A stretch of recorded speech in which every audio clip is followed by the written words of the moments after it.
اعوذ باللہ من الشیطان الرجیم بسم اللہ الرحمن الرحیم۔ عزیزان من، آج مئی 1981 کی 22 تاریخ ہے اور درس قرآن کریم کا آغاز سورہ حامیم السجدہ 41 کی آیت 51 سے ہو رہا ہے۔ لیکن اس آیت پر آنے سے پہلے وہ ایک مختصر سے نقطہ کی وضاحت۔ سابقہ درس کے آخر میں نے یہ کہا تھا کہ یہ جو ہمارے ہاں موجودہ اسلام کی روح سے زکوٰۃ کے متعلق کہا جاتا ہے کہ جتنا جی چاہے کوئی دولت جمع کرتا جائے اور اس کے بعد سال کے بعد اس میں سے کچھ پرسنٹیج 2.5% وہ خیرات کے طور پہ دے دے، زکوٰۃ اسے کہا جاتا ہے، تو باقی سارا مال پاکیزہ اور طیب ہو جاتا ہے۔ میں نے کہا تھا یہ تو قرآن کے بنیادی مسلک کے اس کے معاشی نظام کے خلاف ہے، یہ قرآن کی زکوٰۃ نہیں ہے۔ تو مجھ سے پوچھا گیا تھا کہ قرآن کی زکوٰۃ پھر کیا ہے؟ اس دوران میں سوال آئے تو انہوں نے کہا تھا کہ درس میں ہی آپ بیان کر دیجیے گا، قرآن میں یہ فیصد والی بات ہی نہیں ہے۔ قرآن میں تو روپے کا اس طرح سے جمع کرنا، ہوڑ کرنا، یہی ناجائز ہے۔ قرآن کے معاشی نظام کی بات میں کر رہا ہوں عزیزان من، آج کی نہیں۔ اس نظام کی روح سے جسے آپ اسلامی کہیں گے، وہاں یہ ہے کہ یسألونک ماذا ینفقون قل العفو، کہ تم سے پوچھتے ہیں اے رسول کہ ہم کتنا دوسروں کی ضروریات کے لیے دے دیں۔ ان سے کہو کہ تمہاری اپنی ضرورت سے جتنا زائد ہے وہ سب کا سب دوسروں کے لیے دے دو، تم نے رکھنا کاہے کے لیے ہے؟ یہ ہے قرآن کی زکوٰۃ۔ لیکن یہ تو اسے دی جائے گی، اس نظام کو دی جائے گی جو اس کی ذمہ داری لے کہ اس نظام کے تابع بسنے والے تمام افراد کی رزق کی ذمہ داری اس نظام پر ہے۔ وہ نظام اس روپے سے ان افراد کی ضروریات کو پورا کرے گا۔ اگر وہ نظام نہیں تو قرآن کی یہ زکوٰۃ بھی نہیں ہے۔ تو پھر تو باقی خیرات کی بات رہ جاتی ہے، اور جتنا بھی کسی سے ہو سکے کو دے، یہ قرآن کی زکوٰۃ نہیں ہے۔ اصل یہ ہے کہ جسے ہم قرآن کا معاشی نظام، قرآن کا سیاسی نظام، قرآن کا معاشرتی نظام کہتے ہیں، یہ الگ الگ کچھ نظام ایسے نہیں ہیں۔ قرآن کا اصل مقصد تو انسان کے اندر ایک تبدیلی پیدا کرنا ہے۔ یہ ہے منتہا سارا قرآن کی تعلیم کا۔ وہ انسان کو کچھ اور بناتا ہے، اس کے اندر جو تبدیلی پیدا کرتا ہے، اگر وہ اقتصادیات یا معاشیات کا دائرہ ہے تو اس میں اس تبدیلی کی روح سے جو وہ بیہیو کرتا ہے، جو طرز عمل اختیار کرتا ہے، وہ قرآن کا معاشی نظام ہو جاتا ہے۔ سیاست کے میدان میں وہ جس طرح سے اس کا ریئیکشن یا رد عمل جو ہوتا ہے، اس انسان کا جو قرآن نے پیدا کیا ہے، اس سے اس کا سیاسی نظام قائم ہوتا ہے۔ یعنی بنیاد تو فرد کے اندر ایک تبدیلی پیدا کرنے کی ہے۔ غیر قرآنی زندگی میں یہ اینیمل انسٹنکٹس جسے کہتے ہیں، حیوانی جذبہ جو ہوتا ہے وہ کار فرما ہوتا ہے، اور ہمارے اس دور میں تو وہ شدت اختیار کر گیا۔ اس میں ہر فرد زیادہ سے زیادہ سمیٹنے کی فکر کرتا ہے، لینے کی فکر کرتا ہے، رکھنے کی فکر کرتا ہے، قبضے کی فکر کرتا ہے، پوزیشن کی فکر کرتا ہے، زیادہ سے زیادہ۔ الہاکم التکاثر حتی زرتم المقابر، ضرورت کے تابع نہیں ہے، محض اس کو سمیٹ کر اپنے قابو میں رکھنے کے لیے۔ یہ جو جذبہ ہے، یہ عجیب بات ہے، اسے پرائیویٹ پراپرٹی کہتے ہیں۔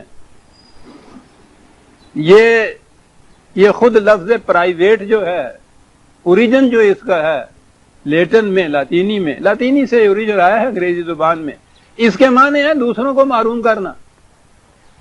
یعنی اس لفظ کے معنی ہے کسی زمانے میں جب وہاں بھی یہ چیز تھی، حضرت عیسیٰ علیہ السلام کی عیسائیت ہوگی نا جب نافذ، اس زمانے میں یہ جو زبان تھی اس کے معنی یہ ہیں۔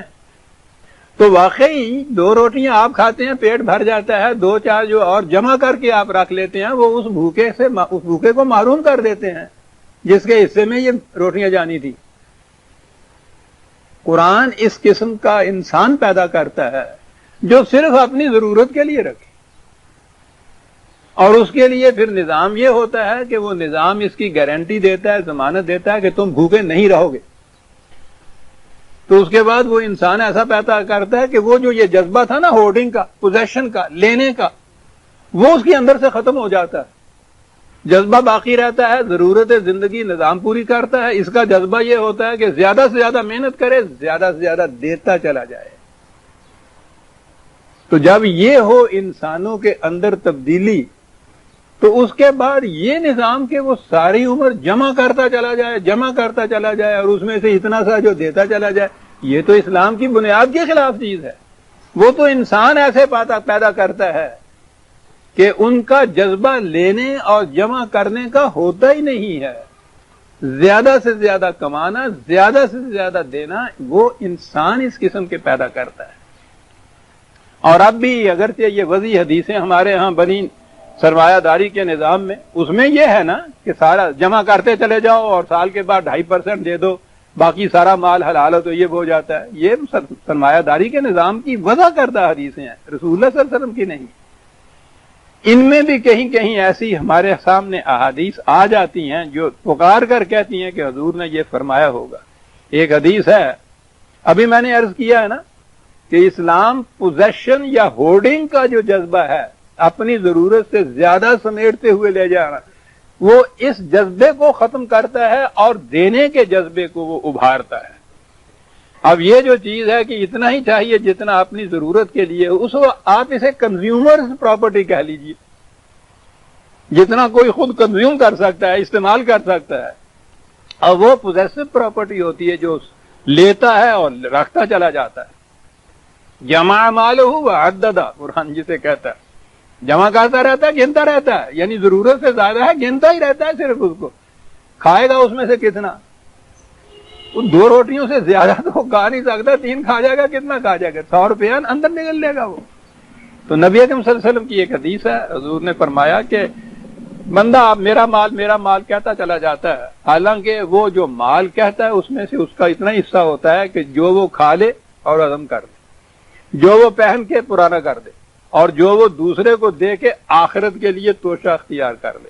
اور اس سے زائد جو اس کے پاس ہوتا ہے، یا تو کوئی اس کی زندگی میں لے جاتا ہے یا مرنے کے بعد لے جاتا ہے.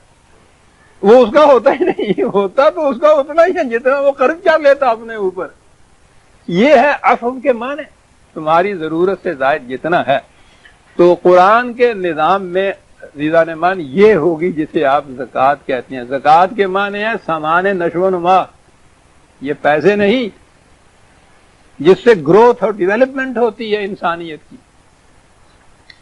تو یہ بہرحال وہ اس نظام کا ذکر ہے اسلامی کا، جس میں پہلی چیز یہ ہے کہ تمام افراد معاشرہ کی ضروریات زندگی کا پورا کرنا نظام کے ذمے ہوتا ہے. تو جب میری ضروریات کا ذمہ دار کو ہو جائے تو میرے خام خواہ کاہے کے لیے یہ سردردی ہے کہ میں جمع کرتا رہوں، جمع کرتا چلا جاؤں. ہم اس دور میں اس لیے جمع کرتے ہیں کہ کل کو مجھ پہ افتاد اگر آ کر پڑ گئی تو کوئی اس وقت ہاتھ نہیں بٹائے گا میرا. رینی ڈیز جسے کہتے ہیں، مصیبت کے زمانے کے لیے مجھے کچھ رکھنا چاہیے. اور ٹھیک ہے، اس نظام کے اندر جہاں نفسا نفسی ہے، کوئی کسی کو پوچھتا نہیں ہے، تو ہر ایک کو یقیناً اپنی پریزرویشن آف سیلف جو ہے، تحفظ خیش جو ہے، اس کے جذبے کے لیے آپ رکھتے ہیں. لیکن ہوتا یہ ہے کہ چونکہ یہ معلوم نہیں ہوتا کہ کب وہ دن آنے ہیں اور کتنا لمبا عرصہ میری زندگی کا، اس لیے آدمی جمع کرتا چلا جاتا ہے. یہ سب غیر قرآنی نظام ہے عزیزان بات. تو یہ بات وضاحت کی ضرورت تھی کہ قرآنی نظام کی زکوٰۃ کیا ہوتی ہے، وہ نظام ہوتا ہے. سورہ حامیم سجدہ کی آیت 51، یہ پہلے بھی الفاظ آ چکے ہیں. وَإِذَا أَنْعَمْنَا عَلَى الْإِنسَانِ أَعْرَضَ وَنَأَىٰ بِجَانِبِهِ وَإِذَا مَسَّهُ الشَّرُّ فَذُو دُعَاءٍ عَرِيضٍ. انسان کی کیفیت یہ ہے، اتنا تھڑدلا واقعہ ہوا ہے کہ کچھ مل جاتا ہے تو پھر تکبر اور فرت اور اس کا پوچھو ہی نہیں انداز کیا ہوتا ہے. ایسا فن خواہ بنے پھرتے ہیں، ذرا سی بھی کوئی نقصان کی چیز آتی ہے پوچھو نہیں. خواہ تو ایک طرف مٹی کی ڈھیریوں کے اوپر جا کے سجدے کرتے ہیں، یا خواجہ بچا لو، حضرت صاحب تکلیف، یعنی کیفیت یہ ہے. یہ کیا چیز ہے جو قرآن نے، کیا خدا نے یہ کہا ہے کہ صاحب یہ تو بری بات ہے کہ ہم کچھ دیتے ہیں تو ہمیں سلام کرتا ہے اور نہیں ملتا ہے تو پھر آنکھیں پھیر لیتا ہے ہم سے؟ تو وہ ایسا نظر آیا جیسے خدا کا کوئی اپنا مقصد تھا، اس لیے اس نے یہ کہا ہے. جو کچھ قرآن کہتا ہے اس میں خدا کا اپنا کوئی مقصد نہیں ہوتا. خدا چاہتا یہ ہے کہ تم انسان بن جاؤ، بس. انسان بننے کے لیے یہ ڈٹرمینیشن، قوت ارادی، پختگی کسی چیز کے اوپر، جس چیز کو بھی آپ صحیح سمجھتے ہیں، پہلی چیز اس میں پختگی اور استقامت کی ہے. یہ نہیں ہے کہ ہوا کے ساتھ بدلتا رہے. یہ جو چیز ہے نا، یہ قرآن نے کہی ہے، یہ ایک کیریکٹر کی کمزوری ہے کہ ایک وقت میں فارغ البالی حاصل ہے، مل رہا ہے، تو اس وقت تو جناب بڑے تکبر میں بھی ہے، فرح ہے، نازاں ہے، اور ذرا سی مصیبت تکلیف آئی ہے تو اس وقت وہ اتنی پستی پہ گر جاتا ہے کہ انسانیت کی سطح بھی نہیں رہتی. یہ انسان کے اندر کی ناپختگی ہے، یہ جو قرآن، جس کے متعلق قرآن یہ کہتا ہے. تو پہلی چیز تو ہے پختگی انسان کے اندر کی. وہ کفر میں بھی کیوں نہ ہو، اس کا مظاہرہ ہو رہا ہے غلط طریقے پہ، چیز تو اندر موجود ہے نا. پہلی چیز تو ہے کہ وہ پختگی ہو. جن میں پختگی ہو پھر ان کو وہ بتاتا ہے کہ تمہاری پختگی جو ہے، وہ جو صحیح راستہ صداقتیں ہیں قرآن نے بتائیں، ان کے اوپر یہ ہونی چاہیے. اب یہاں آگے فرق پڑتا ہے کفر اور ایمان کا.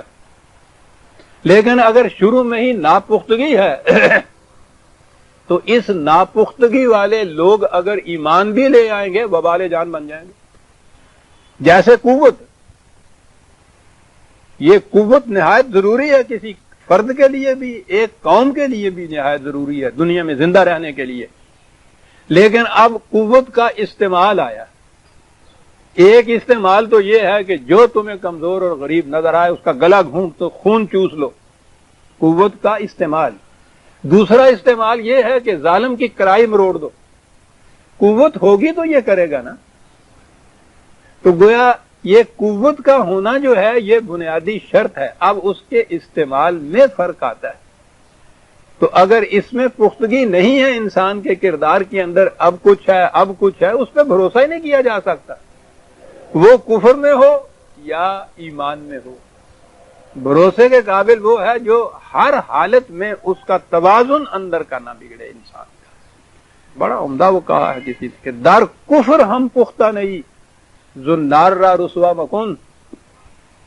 ایمان تو ایک طرف، تو کفر میں بھی پختہ نہیں ہے، زنار کو کیوں رسوا کرتا ہے؟ یہ وہ لوگ ہیں جن میں یہ پختگی تھی. جب وہ آتے ہیں اس طرف، یعنی صداقت کے اوپر آتے ہیں، اور پھر وہ ہر آن میں اپنی پختگی کا ثبوت دیتے ہیں. یہ رسول اللہ صلی اللہ علیہ وسلم کے ساتھ آئے تھے رفقا، ان کی کیفیت یہ تھی، وہ جہالت کے زمانے میں بھی پختگی ان کے اندر موجود تھی. وہ چینل بدل دیا تھا ان کی اس پختگی کا. تو قرآن اس میں یہ کہتا ہے کہ انسان کی یہ کیفیت کہ ذرا سی خوشحالی حاصل ہوئی اور فرح اور تکبر اور سب کچھ کسی کو خاطر میں نہیں لاتا، ذرا سی مصیبت آئی اور رونا اور پیٹنا اور گر گڑانا شروع کر دیا تھا. یہ انسانیت نہیں ہے. استقامت اور ہمت سے کام لینا چاہیے انسان. اب آگے یہ سارا کچھ کہنے کے بعد کہا، قل ارأیتم ان کان من عند اللہ ثم کفرتم بہ من اضل ممن هو فی شقاق بعید. کہا کہ یہ جو کچھ ہم نے کہا ہے یہ کسی انسان کی بات نہیں ہے، خدا نے یہ سب کچھ کہا ہے. تم لوگ سوچو کہ جب یہ خدا کی طرف سے ہے اور تم اس سے انکار کرو، کفر برتو صحیح راستے سے، تو اس سے زیادہ غلط راستے پہ چلنے والا کون ہو سکتا ہے؟ آخری آیتیں دو آتی ہیں جو میں نے عرض کیا تھا کہ ویسے تو ہر سورت کی آخری آیتیں جو ہیں وہ زیادہ اس میں ان کا ارتکاز کنسنٹریشن ہوتی ہے. جتنا کچھ کہا جاتا ہے نا اس کو بڑی جامع طور پہ آخری آیتوں میں قرآن بیان کرتا ہے. لیکن اس سورت کی آخری آیتیں تو دو وہ آیتیں ہیں جو میں سمجھتا ہوں کہ ہم ساری دنیا میں پیش کر سکتے ہیں اسلام کی صداقت کے لیے. یہاں کہا گیا ہے کہ یہ قرآن خدا کی طرف سے. اس کا ثبوت کیا ہے؟ یعنی ہم تو اس کو ایمان کے ذریعے سے ہی مانتے ہیں نا. ہمارا ایمان ہے کہ یہ خدا کی طرف سے. جو اسے نہیں مانتا کیسے ثابت کریں گے کہ یہ خدا کے کلام ہے، خدا کی طرف سے؟ اب تو وہ زور کم ہو گیا ہے کیونکہ یہاں غیر مسلم رہے نہیں ہیں، ورنہ غیر قسم ہندوستان کے اندر مناظروں کا اور مباحثوں کا بڑا زور ہوا کرتا تھا. سر مباحثوں میں پہلی چیز یہی آتی تھی کہ اسلام ہی ایک سچا مذہب. پہلے تو اس کو مذہب کہنا ہی اس کو اپنے مقام سے گرا دینا تھا. اب اس کا مقابلہ دوسرے مذاہب سے کرتے تھے جو یہ خود مذہب ہے تھا ہی نہیں، اور پھر اس کو افضل ثابت کیا جاتا تھا. لیکن وہ کس قسم کی دلائل اور کس قسم کے وہ پرابلمز ڈسکس ہوتی تھی، مسائل کیا ہوتے تھے، وہ آپ سمجھ سکتے ہیں کہ مذہب کی سطح کے اوپر جب دوسرے مذہب سے آپ مباحثہ کریں گے تو کیا پیش کریں گے. یہ چیز کہ قرآن من جانب اللہ ہے، انسان کا کلام نہیں ہے، یہ خدا کا ہے، یہ بہت بڑا مسئلہ، بہت بڑا دعویٰ ہے آپ کا. اسے ثابت کرنا خود بھی ذہن میں آپ سوچ لیجئے.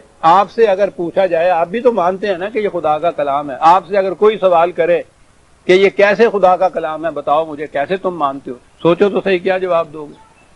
اور پھر یہ جتنے بڑے بڑے دعویٰ کرنے والے ہیں اس کے متعلق، ان سے جا کے پوچھئے کہ کیا ثبوت ہے آپ کے پاس کہ یہ خدا کا کلام ہے. قرآن ان دو آیتوں میں اس کا جواب دیتا ہے، اور جواب وہ ہے کہ جو مذہب کی دنیا میں کہیں آپ کو نہیں ملے گا. یعنی یہ تو عجیب و غریب کتاب ہے. اس نے ثابت یہ کرنا ہے کہ یہ خدا کا کلام ہے، کسی انسان کا نہیں ہے. تو بہت بڑا دعویٰ ہے جس کو وہ ثابت کر رہا ہے. صرف مسلمانوں کے سامنے نہیں ہے، ساری دنیا کے سامنے یہ دعویٰ کیا جاتا ہے. ساری دنیا کو منوانا ہے. یہ آپ کو معلوم ہے کہ قرآن اس کے لیے ثبوت کیا پیش کرتا ہے. ثبوت یہ ہے کہ سنریہم آیاتنا فی الآفاق وفی انفسہم حتی یتبین لہم انہ الحق. یہ ثبوت پیش کرتا ہے. وہ کہتا ہے کہ یہ خارجی کائنات و انسان کی اپنی دنیا بھی، جب سے یہ کائنات کو پہلے آپ لیجئے، جب سے وجود میں یہ آئی ہے، اسی دن سے اس کے اندر بہت سے حقائق تھے، لیکن وہ یوں کہیے جیسے چھپے ہوئے چلے آ رہے تھے، انسان کے سامنے بے نقاب نہیں تھے. یوں بات ہماری سمجھ میں نہیں آ سکتی. آج اس ایٹم کے زور پہ کہا جا رہا ہے، ایٹم کے زور پہ انسان چاند پہ جا چڑھتا ہے. ایٹم کے زور پہ کہا جاتا ہے کہ ایک بم ایٹم کا بن جائے تو کرۂ ارض پورے کا پورا بھگتے اڑ سکتا ہے، ٹکڑے ٹکڑے ہو جائے پورا کرۂ ارض. وہ ایٹم ہے کیا؟ وہ ہے کیا والی بات تو ہم بھی نہیں جانتے، سنا ہی ہے نا. ایٹم شروع میں کہتے تھے اسی لیے اس کا نام ذرہ ہوتا تھا، یعنی کسی مادی چیز کا اس کو چھوٹا کرتے جائیے، ٹکڑے کرتے جائیے، باریک کرتے چلے جائیے، تو وہ آخری ذرہ کہ جو اس کے بعد ڈیوائیڈ نہ ہو سکے، جو اس کو پھر تقسیم نہ کیا جا سکے، اتنا باریک ہو جائے نا وہ. اس زمانے میں یہ کہتے تھے. اس کو ذہن میں کچھ اور آ نہیں سکتا تھا. لیکن اس دور میں تو پھر یہ چیز جو ہے آگے چلی. وہ جسے ہم وہ ذرہ کہتے ہیں، وہ کہتے ہیں یہ بھی تو ایک مادی چیز ہے، میٹر ہے، یہ بھی ایٹم کی چیز نہیں ہے. یہ بات دوسری طرف چلی جائے گی. کہا یہ جا رہا ہے کہ یہ چیزیں جو ہمیں یوں محسوس نظر آتی ہیں، یہ در حقیقت توانائی یا انرجی ہے جو اس طرح سے اکٹھی ہوئی ہے. اسے چھوڑ دیجئے، یوں سمجھ میں نہیں بات آتی. میں کہہ یہ رہا ہے کہ جس کو بھی یہ آج ایٹم کہہ رہے ہیں، جس دن یہ کرۂ ارض وجود میں آیا ہے، یہ ایٹم بھی اس دن موجود تھا. کہا یہ جا رہا ہے کہ یہ جو آسمان کے کرے ہیں بڑے بڑے، ان کروں کے اندر بھی آبادیاں ہو سکتی. جب سے یہ کرے بنے ہیں اس وقت سے یہ ایک چیز ہے اس کے اندر ہے. کسی کے علم میں نہیں تھا۔ ہمارے اس دور میں آ کر ایٹم کی تحقیق ہوئی کہ یہ کیا ہے۔ اس دور میں آ کے یہ بھی تحقیق ہوئی کہ ان کروں کے اندر امکان ہے آبادیوں کا۔ بے شمار اس قسم کے حقائق ہیں کہ جو یوں علم انسانی ترقی کرتا چلا جاتا ہے وہ بے نقاب ہوتے چلے جاتے ہیں۔ کل تک ابھی 500-600 سال سے پہلے تک جو نظام تھا افلاک کا یا کرۂ ارض کا، اس کی روح سے سارے یہ جوہلا نہیں، دانشور بھی جو تھے وہ یہی سمجھتے تھے کہ زمین چپٹی ہے، اور نظر آتی ہے ہمیں کہ بالکل ایسے تھال کی طرح، گول بھی کہیے تو تھال کی طرح گول ہے، اس پہ آبادی ہے۔ اور یہ جو نظر آتا ہے ہمیں سورج سے، سورج جو ہے وہ اس کے گرد گھومتا ہے۔ یعنی یہ پرانا نظام جسے مطلب موسی کہتے ہیں، یہ نظام مانتے چلے آ رہے تھے، یہی آپ کے مذہب کی دنیا میں تھا، تورات میں بھی یہی تھا، انجیل میں بھی یہی تھا، اور یہ ہمارے ہاں یہ جو پڑوسی ہیں ان کے ہاں تو پوچھو ہی نہیں مذہب کس چیز کا نام ہے، وہ تو سب ان کو دیوی اور دیوتا مانتے تھے اور ان کی پرستش کرتے تھے۔ لیکن یہ کل تک نظام افلاک کا یہ سمجھا جاتا تھا۔ اس کے بعد آ کر ہمارے ہاں گیلیلیو اور کوپرنیکس جن کو کہتے ہیں، انہوں نے آ کے پہلی دفعہ یہ کہا، انکشاف کیا۔ اس کے معنی ہوتا ہے یہ ایجاد ایک چیز ہوتی ہے، ایجاد کے معنی ہوتا ہے کہ جو چیز ہو نہ اس کو پیدا کر دینا، تو ایجاد تو کوئی کر ہی نہیں سکتا، یہ ساری چیز انکشاف ہوتا ہے، جس کے معنی ڈسکور کرنا ہوتا ہے۔ یعنی کسی چیز کے اوپر پردہ پڑا ہوا، سائنسدان اس پردے کو اٹھا دیتا ہے صرف، تو یہ ڈسکوریز کہلاتی ہیں، انوینشنز یہ نہیں یوں کہلاتی۔ تو انہوں نے کوپرنیکس وغیرہ جو سائنٹسٹ تھے، علم الافلاک والے جو تھے، انہوں نے پہلی دفعہ یہ بات کہی، نہیں بھائی یہ زمین اس طرح سے ساکن نہیں ہے، یوں چوڑی نہیں ہے، سورج اس کے گرد نہیں گھومتا، یہ گول ہے، یہ خود گھومتی ہے، اور یہ گردشیں دو قسم کی ہیں، ایک تو یہ خود یوں گھومتی ہے اور ایک یہ اس طرح سے سورج کے گرد بھی گھومتی ہے۔ یہ کل کی بات ہے جو یہ چیز سامنے آئی اور یہ مسلمہ بن کے سامنے دنیا کے آ گئی یہ بات۔ یہ زمین اسی طرح اس دن بھی تھی جس دن زمین بنی ہے، اس دن بھی گول تھی، یہ اس دن بھی دوہری گردش کرتی تھی، لیکن انسان یہی مانتا تھا کہ یہ ساکن ہے، یہ چپٹی ہے۔ اتنے دور کے بعد علم انسانی نے ترقی کی، ہاتھ کو بڑھایا، پردہ پڑا ہوا اٹھایا، نیچے سے نظر آیا کہ نہیں صاحب زمین تو گول بھی ہے اور یہ گردش بھی کرتی ہے اور دوہری گردش بھی اس کی ہے۔ تو اس کو کہتے ہیں سائنٹیفک ٹروتھ، صداقت، ایک جو سائنس نے انکشاف جس کا کیا۔ اس قسم کی قسم کی صداقتیں، ان کو لاز آف نیچر کہتے ہیں، قانون فطرت کہتے ہیں، ریالٹیز کہتے ہیں، حقائق کہتے ہیں۔ جو علم انسانی ترقی کرتا جاتا ہے یہ حقائق بے نقاب ہوتے چلے جاتے ہیں۔ یہ لفظ اس کے لیے کہیے، ڈسکوری کا لفظ جو ہے، بے نقاب ہوتے چلے جاتے ہیں، بے نقاب ہوتے چلے جاتے ہیں۔ یہ ہے جو آپ دیکھیے، اس چیز کا تعلق بظاہر مذہب سے ہے ہی نہیں، بظاہر کیا ویسے ہی مذہب سے ہے ہی نہیں، یہ تو ایک سائنس کی چیز ہے۔ سائنٹسٹ یہ کچھ کرتے ہیں، وہ یہ کچھ بتاتے ہیں۔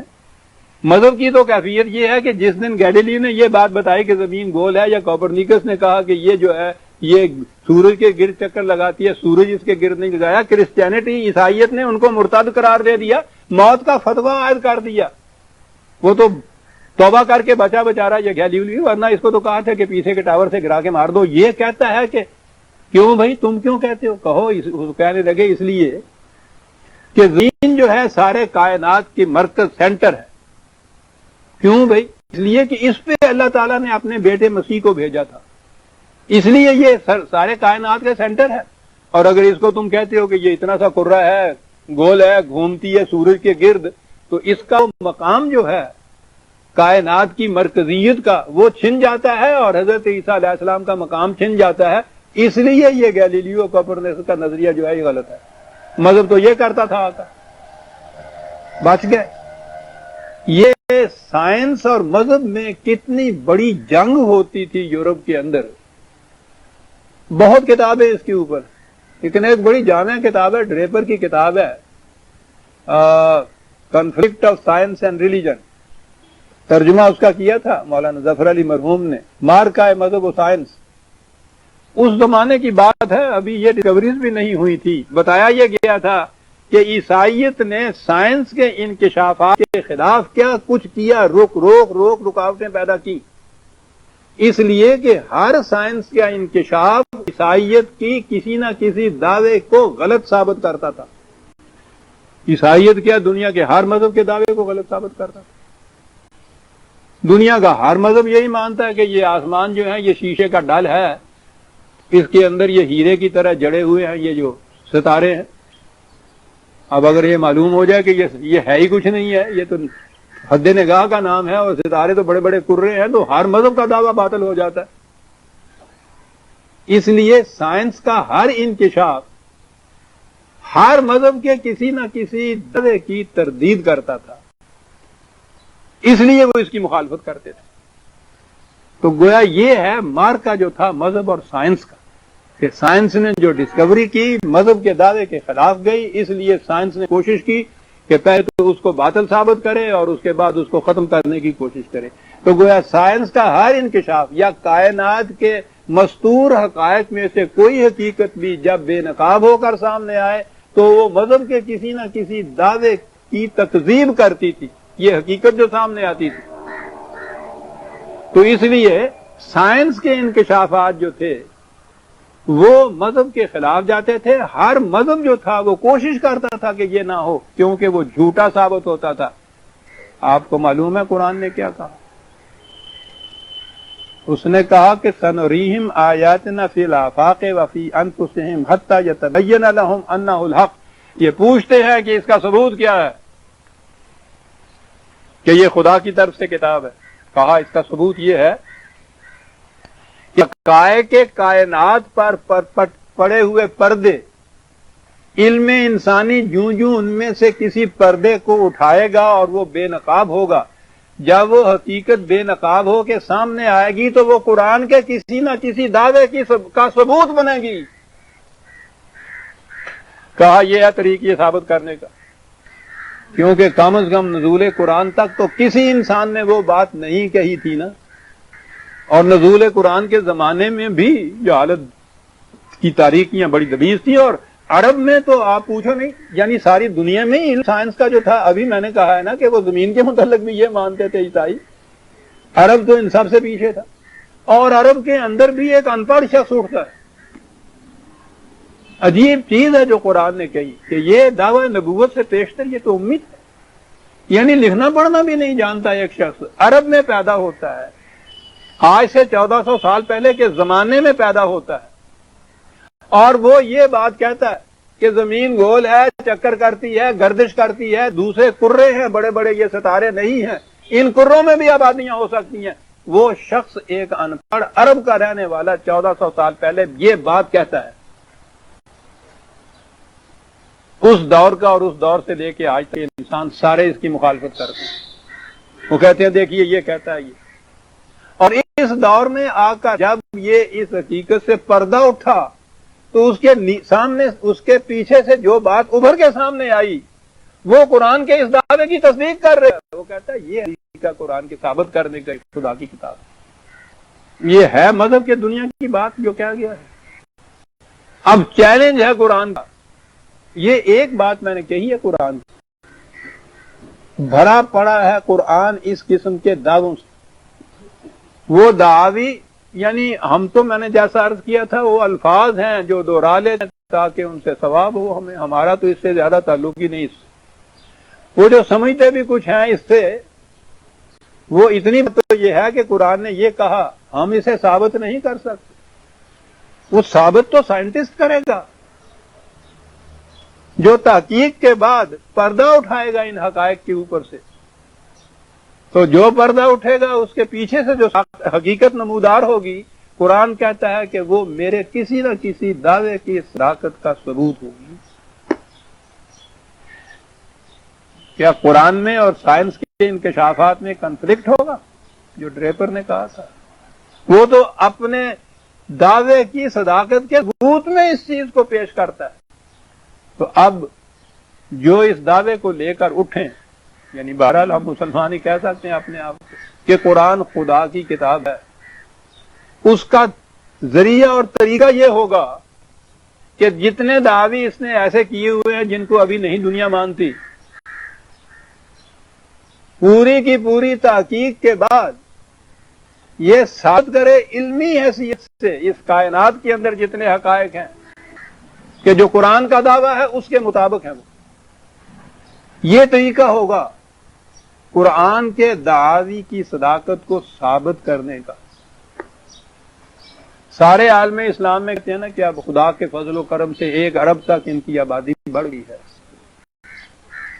ذرا نگاہ دوڑا کے دیکھیے تو صحیح، ان میں سے کوئی بھی ایسا مقام، کوئی بھی ایسا فرد ہے کہ جس نے یہ کیا ہو کہ قرآن کے ان دعاوی کی صداقت کا ثبوت سائنس کے انکشافات کے ذریعے سے کیا. ہم تو خود اس عیسائیوں کی طرح جنہوں نے وہ گیلیلی وغیرہ کو بھی موت کا فتویٰ دیا تھا، جو بھی عقل کی بات ادھر کرتا ہے، جو بھی فطرت کی بات کرتا ہے، جو بھی کائنات کے حقائق بات کرتا ہے، اس کے خلاف مرتد ہونے کا فتویٰ صادر کر دیا جاتا ہے. سر سید نے یہ کہہ دیا کہ بھئی یورپ کی قومیں اس لیے بڑھ گئی ہیں اور غالب آ گئی ہیں کہ اس نے فطرت کے قوانین کو سمجھا، اس کی قوتوں کو مسخر کیا. قرآن یہ بار بار کہتا ہے قوتیں کائنات کی مسخر کرنا یہ مومن کا شعار ہے. اس نے یہ کہہ دیا کو فطرت کی جگہ اس نے وہاں کا لفظ دیا نیچر، کہ نیچر کی قوتیں جو ہے ان کا مسخر کرنا قرآن اس کا حکم دیتا ہے. مومن کا یہ شعار ہے. مولوی صاحبان نے کہا یہ نیچری ہے، ایک نئے فرقے کا اضافہ ہوا نیچری، اور کفر کا فتویٰ لگا. وہ تو انگریز کا زمانہ تھا، ورنہ کفر کے فتوے تو مرتد ہو جاتا ہے مسلمان، تو وہ تو موت کی سزا ہوتی ہے، بچ گیا وہ. لیکن نیچری جو ہے وہ شروع ہوا. اب اس کے بعد ہوا یہ کہ کوئی شخص جو عقل و فکر کی بات کرے، کوئی شخص جو سائنس کی اور علم کی بات کرے، اس کے متعلق کہا یہ نیچری ہے. آپ کو معلوم نہیں اس سے پیشتر ابھی اس دور سے ذرا پہلے تک نیچری ایک فرقہ تھا جو مرتد تھا. نیچری جیسے آپ پرویزی سنتے ہیں آج تک. جی ہاں، کوئی شخص عقل و فکر کی بات کرے، دلیل کسی سے مانگے، وہ کہتے ہیں یہ پرویزی ہے. کیوں پرویزی ہے؟ عقل کی بات کرتا ہے. مومن سارے پاگل خانے چ دینا، کچھ نہ آپ کے متعلق کسی کو پتا ہو. کوئی بات آپ ایسی کیجیے جو عقل کے مطابق ہو، وہ دوسرے سے کہے گا ایسے کوئی بات کے پتا ہے کون ہے، کہنے لگا نہیں پرویزی ہے. کیونکہ اس ناریل کے اندر انسان کا دماغ نہیں، بھیڑ کا بھیجا رکھتا ہے. یہ یعنی انسان کا دماغ رکھتا ہے، بھیڑ کا نہیں رکھتا. یعنی یہ کیفیت ہو گئی ہوئی ہے ہمارے ہاں. آیت دیکھیے اور سارا قرآن اس کے بعد عزیزان من سامنے لائیے. وقت اتنا نہیں ہے لیکن جتنا وقت بھی لگے. قرآن اپنے دعوی کی صداقت کے ثبوت میں یہ بات پیش کرتا ہے کہ کائنات کے مستور حقائق میں سے جب بھی کسی نے پڑا ہوا پردہ اٹھے گا، اس کے پیچھے سے جو سامنے چیز آئے گی وہ قرآن کے کسی نہ کسی دعوے کی صداقت کا ثبوت بنے گی. تفصیل میں آگے بیان کرتا ہوں، لیکن یہی وہ دلیل بھی ہے قرآن کی. بات یہ وہ بتا رہا ہے نا کہ یہ اس سے یہ ثابت ہوگا کہ یہ قرآن خدا کی کتاب یہ ہے. کہا یہ کیسے بات ہوئی کہ وہ جو چیز ثابت ہوئی حقیقت، اس سے یہ نظر آیا کہ واقعی خدا کی. کہا اولم یکفی بربک انہ علی کل شیء شہید. قرآن نے خدا کی صفت یہ بتائی ہے کہ ہر شے اس کی نگاہوں کے سامنے ہے. کہا جس کی نگاہوں کے سامنے ہر شے ہو، کوئی چیز اس سے مستور یا پس پردہ رہ سکتی ہے؟ آپ غور فرما رہے ہیں کہ دلیل کیسی عجیب دی جا رہی ہے یہ تم اسے نہیں مانتے تھے کہ تمہاری نگاہوں سے یہ پوشیدہ تھی. جس کی نگاہ سے کوئی شے کائنات کی پوشیدہ نہیں ہے وہ تو وہ کچھ کہہ دے گا جو وہ کائنات کے اندر چھپی ہوئی چیز ہے. چھپی ہوئی تمہاری نگاہوں سے، اس کی نگاہوں سے تو چھپی ہوئی چیز نہیں ہے.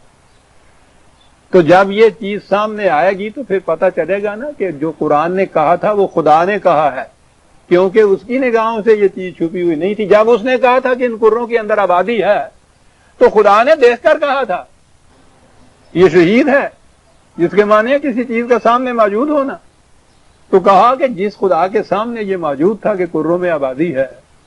قرآن میں جب تم نے یہ دیکھا کہ کروں میں آبادی، اس نے دعویٰ کیا، سائنس کے انکشاف نے ڈسکور کیا کہ کروں میں آبادی ہے، تو یہ صداقت بن گئی نا اس چیز کی کہ جس نے یہ کہا تھا کہ کروں میں آبادی ہے، درحال ہے کہ ہماری نگاہوں سے پوشیدہ تھی یہ بات، واقعی وہ دیکھتا تھا اور دیکھنے والا خدا تھا. تو یہ کتاب تو ہوئی خدا کی. کیا دلیل ہے؟ اگرچہ اس کے لیے بہت بڑی تفصیل کی ضرورت ہے، کائنات اور خدا، لیکن میں تھوڑے سے وقت میں یا زیادہ ہی وقت میں صحیح، بڑا اہم موضوع ہے نا یہ. اگرچہ ہمارے نزدیک تو یہ بھی کوئی شاعری ہے، نہ ہم نے کبھی وہ سائنس دیکھی، نہ اس کے ڈسکوری کے طریقے سوچے، نہ اس میں کسی قسم کا عملاً کوئی انویسٹیگیشن کی، نہ کسی حقائق پہ سے پردے اٹھائے، بلکہ وہ تو جو اٹھتا ہوا پردہ ہے اس کے خلاف بھی ہمارے ہاں فتوے لگے. تو اس لیے ہمارے لیے یہ جو کچھ بھی ہم کریں گے بہرحال ایک ذہنی اور نظری سی بات ہی ہوگی. لیکن قرآن کی جب یہ آیات سامنے آتی ہیں تو پہلا طریقہ تو اس کو سمجھنے کا ہوتا ہے نا. یہ سمجھنے کی بات ہے ساری جو میں کہہ رہا ہوں، کرنے کی بات ہے. قرآن ہر چیز کے لیے سمجھاتا اس لیے ہے کہ کرو اس کے مطابق، ورنہ اس کے مطابق اگر کیا نہ جائے، میں سمجھا جائے، تو یہ مقصد نہیں پورا کرتا قرآن کا. سمجھا اس لیے جائے کہ اس کے مطابق کیا جائے. مذاہب کی دنیا کو تو چھوڑ دیجئے، فکری دنیا، علم کی دنیا، تاریخ میں اس کی ابتدا یونان کے حکماء جو تھے، فلاسفرز آف گریس، 2500 سال پہلے آج وہاں سے شروع ہوتی ہے تاریخ. اس چیز خارجی کائنات کے متعلق ابو الآباء ان کے ہاں کہتے ہیں سقراط کو، سوکریٹس. اس نے کہا تھا کہ مطالعہ کے لائق صرف انسان ہے، یہ باہر کی کائنات نہیں. سب سے پہلا، سب سے بڑا فلاسفر جو ہے وہ کائنات کو مطالعہ کی شے ہی قرار نہیں دیتا تھا. فکر کی دنیا میں پہلے لا رہا تھا. اس کا شاگرد اور ایک الگ مکتب فکر کا امام پلیٹو جس کو کہتے ہیں، افلاطون جس کو کہتے ہیں، وہ اس سے بھی آگے بڑھا. اس نے کہا یہ جو آپ کو محسوس کائنات نظر آ رہی ہے یہ حقیقت میں ہے ہی نہیں. اصل میں کائنات تو ایک اور ہے، عالم امثال اس نے کہا، ورلڈ آف آئیڈیاز، وہ اس میں، اور یہ اس کا ایک عکس اور سایہ ہے یہ جو ہمیں نظر آ رہا ہے. بظاہر آپ کہیں گے کہ یہ کس قسم کی بدھوؤں جیسی باتیں کر رہے ہو، لیکن یہ بدھو نہیں ہے، یہ آج بھی امام مانے جاتے ہیں فلسفے اور فکر کے. میں کہہ رہا ہوں کہ ان کے نزدیک بھی اس دور میں کائنات کی حیثیت کیا تھی. مذہبی دنیا میں آئیے تو میں نے کہا کہ وہ عیسائیت یا یہودیت کے اندر تو کچھ ہے ہی نہیں اس قسم کی چیز. یہ ہندوؤں کو بڑا مان ہے اپنے ہاں کا کہ ہمارے ہاں کے جو وید ہیں وہ تو کہتے ہیں کہ وہ ابدی ہیں، یعنی زمانے کا تعین ہی نہیں کیا جا سکتا، لیکن جو کچھ بھی ہے ان کی روح سے. وہ بھی یہ کہتے ہیں کہ یہ کائنات ساری مایا ہے، فریب ہے، حقیقت نہیں ہے، یہ برہما کا خواب ہے. آنکھ کھولے گا تو جیسے خواب ختم ہو جاتا ہے نا، یہ کائنات ختم ہو جائے. ایک ان میں سے ہے وہ کہتے ہیں کہ یہ برہما کا کھیل ہے، یہ وہ ناٹک کر رہا ہے، سٹیج پہ ڈرامہ ہے.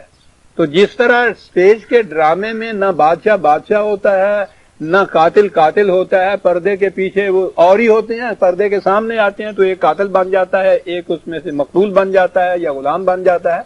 یہ سارا کچھ اس قسم کا کھیل ہے رچایا ہوا. یہ ان کے ہاں یہ جو کھلاڑی ہوتے ہیں، اب تو یہ ہمارے ہاں نہیں آتے، نٹ ہوتے تھے وہ رسے کے اوپر جو آ کے باندھتے یا کچھ کرتے تھے. اب تو وہ یہ قصہ ہو گیا نا آپ کے ہاں، یہ چیزیں بھی وہ سرکس والے یا جیسے باہر سے آتے ہیں، آج کل بھی آئے ہوئے ہیں وہ کوریا والے، تو وہ یہ کھیلیں کرتے ہیں. فرق یہ ہوتا ہے کہ وہ پہلے کھیلے کرنے والے سب کچھ مفت دکھاتے تھے اور اس کے بعد آپ سے خدا کے نام پہ مانگتے تھے. آپ کا جی راضی ہوتا تھا تو کچھ دیتے تھے، نہیں تو گھر کو چلے جاتے. یہ پہلے ٹکٹ لے لیتے ہیں آپ سے پیسے، پھر اندر آنے دیتے ہیں، جو جی میں آئے دکھائیں. کیا دور ہے یعنی بزنس بھی یہ رہ گیا، اور اس ٹکٹ کا ریفنڈ نہیں ہوتا کہ تماشا سی تو دیکھ لیا اور کی کہنا ہے. ان کو نٹ کہتے تھے. ان کے ہاں برہما کو نٹ راجن کہا جاتا ہے، نٹوں کا بادشاہ، مہا نٹ، چیف ایکٹر. پتہ نہیں اسے ہیرو کہتے ہیں. میں کہہ رہا ہوں کہ فکر کی دنیا میں، مذہب کی دنیا میں خارجی کائنات کے متعلق یہ تصورات آ رہے تھے. یہ بیک گراؤنڈ پس منظر نہایت ضروری ہے یہ دیکھنے کے لیے کہ 14ویں صدی میں انسانی فکر، خواہ وہ آپ کے ہاں سیکولر دنیا کے اندر تھا یا مذہب کی دنیا کے اندر تھا، وہ کائنات کے متعلق کیا تصور دیتا تھا. اس پس منظر میں آگے بات آئے گی نا. اور عرب والوں کے اوہام پرستی کو تو پوچھو ہی نہیں بیچاروں کو، وہ تو کچھ جانتا ہی نہیں تھا. مکہ ان کے ہاں کا کیپٹل سٹی، بڑا مرکزی مقام. 17 آدمی ایسے تھے جو لکھنا پڑھنا جانتے تھے، البے، اور حضور تو وہ بھی نہیں جانتے تھے. یہ جو دونوں تصور تھے یہ اس وقت ساری دنیا میں چھائے ہوئے تھے.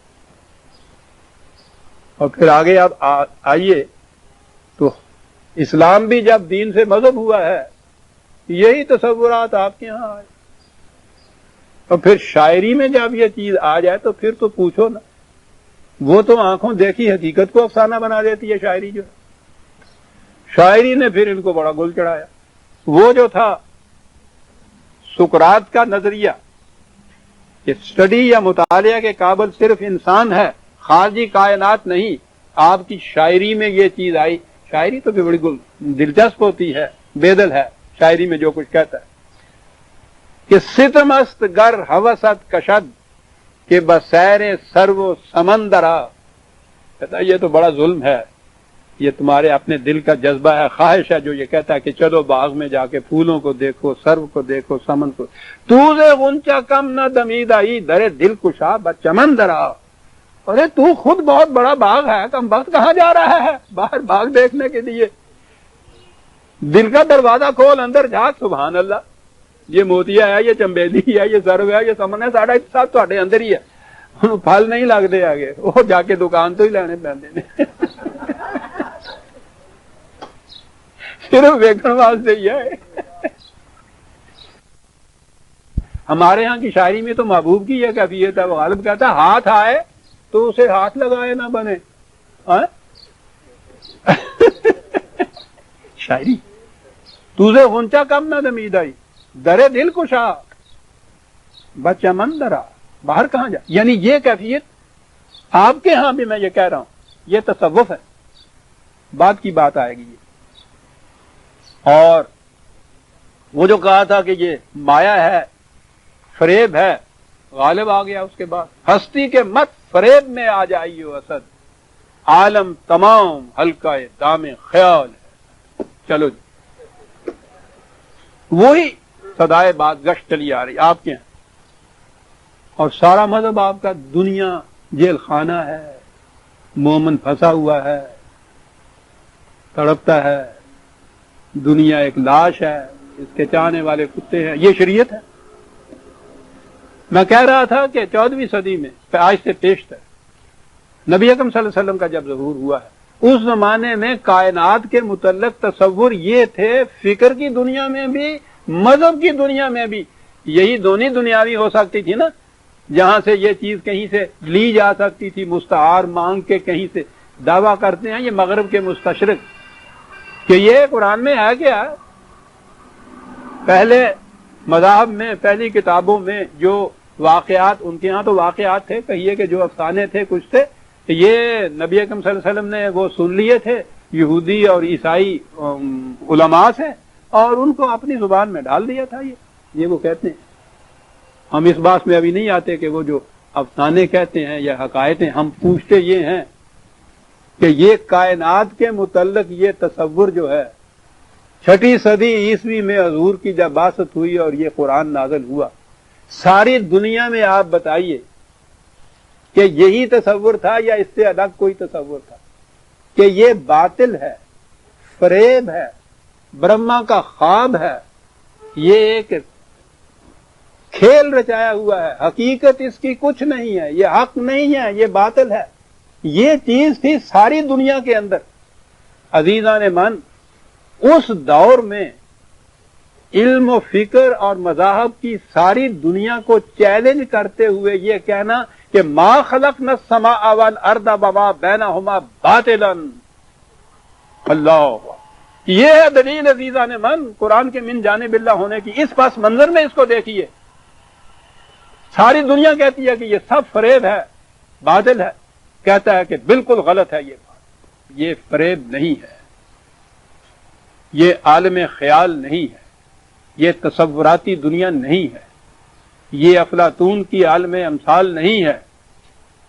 باطل نہیں. باطل کے یہ سارے معنی ہیں کہ جو حقیقت میں ایگزسٹ نہ کرتی ہو اور ویسے ہی تصوراتی طور پر جس کو مان لیا ہو کہ یہ کچھ ہے. فریب بھی اس میں آ جاتا ہے. اس دور میں جب ساری دنیا یہ کہہ رہی تھی، جسے قرآن نے یہ کہا کہ ظاہر الفساد فی البر والبحر، خشکی اور تری دونوں میں یہ جتنے غلط تصورات اور توہمات تھے وہ چھائے ہوئے تھے، اس میں یہ کہنا کہ اس کائنات کو ہم نے باطل پیدا نہیں کیا ہے، حقیقت میں ایگزسٹ کرتی ہے. اور اس کے دوسرے معنی ہوتے ہیں کسی مقصد کے لیے پیدا ہوا ہوا. اگلا ٹکڑا ہے ذالک ظن الذین کفروا، لیجئے کفر اور ایمان یہاں آ گیا. ظن قرآن کے الفاظ ہیں جو ایسا کہتے ہیں کہ یہ فریب ہے، یہ خیال ہے، یہ محض تصوراتی چیز ہے، یہ علم پر مبنی بات نہیں ہے، یہ ان کا قیاس ہے صرف. ظن عزیزان من نہ بھولیے گا، بار بار یاد دلاؤں گا، یہ 6 صدی عیسوی میں بات ہو رہی.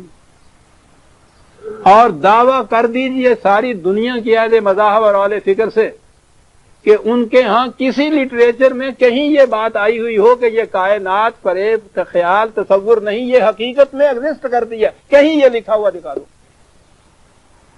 ذالک ظن الذین کفروا، ظن. مذہب والے اس کو کہتے تھے خدا کی طرف سے یہ چیز آئی ہوئی. فکر والے کہتے تھے کہ علم کی بنیاد ہی اس تصور کے اوپر ہے. وہ کہتا ہے یہ ہے ہی سارا ظن، یہ قیاس ہے اور یہ کفر ہے. تو آپ نے سوچا کہ پھر کفر اور ایمان کے ڈانڈے کہاں جا کر ملتے؟ جو یہ کہتا ہے کہ عالم تمام حلقہ دام خیال ہے اور حواست کا شرط کے بسیر سر و سمندرا، اور یہ چیزیں کہ یہ دنیا ناپاک ہے، یہ کتوں کی لاش ہے، یہ سارا کچھ. ذالک ظن الذین کفروا.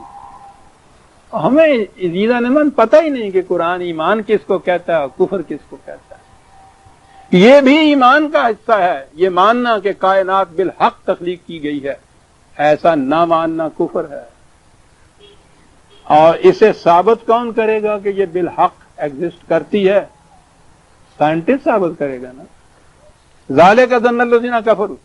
اور جو اس کو محض قیاسی اور فریب اور تخیلاتی ثابت کرتے ہیں تو پھر تو سوال ہی نہیں کہ اس کی قوتوں کو وہ مسخر کریں، فورسز آف نیچر کو سبڈیو کریں، پھر اس کے بعد ان کو اپنے مصرف میں لائیں، پھر ایک ذرے میں اتنی قوت پوشیدہ بتائیں کہ سپر پاورز اپنے اپنے گھر میں بیٹھی کانپ رہی ہیں. آج وہ ذرہ ناچیز سے، ہمارے ہاں تو ذرہ ناچیز کہتے ہیں نا، وہ ناچیز کانپ رہی ہیں. یہ ساری بڑی بڑی پاورز کہ اگر اس نے اس قسم کے ذرے کی میزائل چلا دی تو سارا کرۂ ارض بھگس کے اڑ جائے گا. کہا یہ جو ان کے مقابلے میں جو یہ سمجھے ہوئے ہوں گے کہ یہ تو عالم خیال ہی ہے، حقیقت میں ایگزسٹ ہی کچھ نہیں کرتا، فویل للذین کفروا من النار. ان کی تمام سعی و کاوش جتنی بھی ہے جھلس کے رہ جائے گی، کوئی برابر نہیں ہوگی اگر کائنات کو بالحق انہوں نے نہیں مانا تو. تاریخ اس کی تصدیق کرتی کہ دنیا کے تمام مذاہب جنہوں نے کائنات کے متعلق یہ رکھا، یہ تصور رکھا کہ یہ باطل ہے، یہ فریب ہے، فریب نگاہ ہے، تخیل ہے، تصور ہے، یا مذہب کی دنیا کے اندر یہ بات کہ یہ مایا ہے، یہ تاریخ بتاتی ہے کہ جن مذاہب نے، جن قوموں میں یہ تصور رکھا وہ ہمیشہ ذلیل اور خوار رہی، محکوم رہی، اس لیے کہ وہ قومیں جو کائناتی قوتوں کو مسخر کر کے ان کے ذریعے سے قوت حاصل کریں، وہ ہیں جو کانکر کریں گی دنیا کو، وہ ہیں جو دنیا میں کامیاب اور فاتح ہوں گی۔ تاریخ بتا رہی ہے آج بھی۔ کل تک آپ کے ہاں یہ ہندوستان آپ کا جو تھا، ان کے ہاں مذہب اور وہ سناتنی مذہب، وہ جس کو قدامت پرستی کہتے ہیں، ہمارے ہاں فنڈامنٹلزم جس کا نام رکھا گیا ہے، وہ مذہب تھا، ساری دنیا میں سب سے پیچھے تھی ہندوؤں کی قوم۔ آج بھی ان کے ہاں وہ انہوں نے اپنے یہاں سیکولرزم رائج کیا ہے تو سائنٹسٹ پیدا کرنے شروع کیے ہیں۔ اس وقت بھی یہ جو ادھر کی دنیا ہماری ہے، یہ ہے، اس میں سب سے آگے سائنس میں ہے ہندوستان، یاد رکھیے۔ ان کے ہاں بھی بدھ مت ابھی تک اسی پرانے فریب میں ہے کہ یہ ایگزسٹ نہیں کرتا۔ مقصود ان کے ہاں زندگی کا، انسان کا بھی نہیلزم ہے، فنائے خیش، مٹا دیں اپنی ہستی کو، یہ ہے ان کے یہاں کا تصور۔ وہ ان سے بھی پیچھے ہیں۔ مسلمانوں کے متعلق تو ہم کہہ ہی نہیں سکتے کہ یہ ہیں کیا اور کہاں ہیں۔ ایک عرب بحر مواج ہے، مراکو سے لے کے انڈونیشیا تک متلاطم سمندر کی طرح جناب، ایک اتنا بڑا بیلٹ مسلسل ان کا چلا جاتا ہے۔ سونا سیال شکل میں، پانی کی شکل میں ان کے ہاں ابلتا ہے، پیٹرول کی شکل کے اندر، ساری دنیا کو یہ گورن کر سکتے اور ساری دنیا سے ڈر رہے ہیں یہ۔ ذالک فویل للذین کفروا من النار، کیا بات کہی، کہا اس کے برعکس اس کا وہ ریفرنس لے لیجیے جی، 38/27-28، 38/27-28۔ یہاں کہا کہ یہ ہم نے وما خلقنا السماوات، ہم نے اس کو باطل نہیں پیدا کیا۔ اس کے برعکس خلق اللہ السماوات والارض بالحق، کیا بات ہے، کس دھڑلے سے کہہ رہا ہے 6 صدی عیسوی میں، ہم نے اس سلسلہ کائنات کو بالحق پیدا کیا ہے۔ یہ ریئل اس کا ترجمہ ہوتا ہے، ریالٹی اس کا ترجمہ ہوتا ہے، پھر واقعہ موجود ہوتا ہے، مقصد کے لیے پیدا کی گئی چیز کے لیے یہ لفظ آتا ہے، بڑا جامع لفظ ہے یہ حق ہے جو ہے، سمجھے، ہم نے بالحق پیدا کیا۔ اگلا ٹکڑا ہے جس پہ ہمیں کانوں میں روئی ٹھونک دینی چاہیے، ان فی ذالک لآیۃ للمؤمنین، جو بات ہم نے کہی ہے، جو مومن ہے وہ اس سے پہچانیں گے کہ یہ کس بات کی نشانی ہے جو قرآن نے کہہ دیا ہے، مومنین کے لیے ہے۔ یہ کیا خیال ہے آپ کا؟ قرآن کی اس ڈیفینیشن کے مطابق اس ایک ارب آبادی کے اندر کتنے مومن نکلتے ہیں آپ کے؟ ادھر توجہ کی، 6 صدی میں یہ ہندوؤں کا جو مذہب یا ان کا فلسفہ تھا، یہ بھی کافی محیط تھا، دور تک جاتا تھا یہ۔ ادھر توجہ کرنے کے بعد کہا وما خلق، اس کا ریفرنس لے لیجیے جی، 29/44۔ اس کے برعکس کہا وما خلقنا السماوات والارض وما بینہما لاعبین، یہ جو کہتے ہیں کہ یہ ایک نٹ راجا ہے برہما، یہ اس کا کھیل ہے، تماشا ہے، کہا ہے کہ ہم کھیل اور تماشے نہیں کیا کرتے، خدا تماشے نہیں کرتا، خدا اب جو کچھ پیدا کرتا ہے وہ کھیل کے طور پہ پیدا نہیں کیا کرتا۔ خلقناہما الا وما خلقناہما الا بالحق، یہ ریالٹی میں ہم نے پیدا کیا، حق کے ساتھ پیدا کیا، تماشا نہیں، ناٹک نہیں، افسانہ نہیں، ڈرامہ نہیں۔ وَلَٰكِنَّ أَكْثَرَهُمْ لَا يَعْلَمُونَ، جو ایسا کہتے ہیں علم کی بنا پہ نہیں کہتے، ہم جو کہتے ہیں علم کی بنا پہ کہتے ہیں۔ اللہ اکبر۔ آئیے اب اس جماعت کی طرف جسے قرآن نے کہا ہے کہ ہمارے معیار پہ وہ کون سے ہیں جو پورے اترتے ہیں، متقی، پرہیزگار، سارے الفاظ آتے ہیں۔ مومنین تو آپ نے دیکھ لیا نا، جو قرآن نے کہا کہ مومنین کے لیے اس بات میں حقیقت تک پہنچنے کی بڑی نشانی ہے۔ ان کے متعلق کہا کہ ان فی خلق السماوات والارض واختلاف اللیل والنہار لآیات لأولی الالباب، اس خارجی کائنات کی پستیوں اور بلندیوں میں، رات اور دن کے اختلاف گردش میں ایک کے بعد دوسرا آتا ہے، یہ یوں ہی نہیں یہ کچھ ہو رہا، یہ ایک بہت بڑی حقیقت تک پہنچنے کی علامات اور نشانیاں ہیں۔ قرآن نے ان تمام چیزوں کو آیت یا آیات کہا ہے، اور عربی زبان میں آیت ہوتی ہے کسی چیز تک پہنچنے کی نشانی۔ دھواں دور سے نظر آئے صحرا میں تو اس سے یہ نشانی کے نیچے آگ ہے، تو دھواں آگ کی آیت کہلاتا ہے۔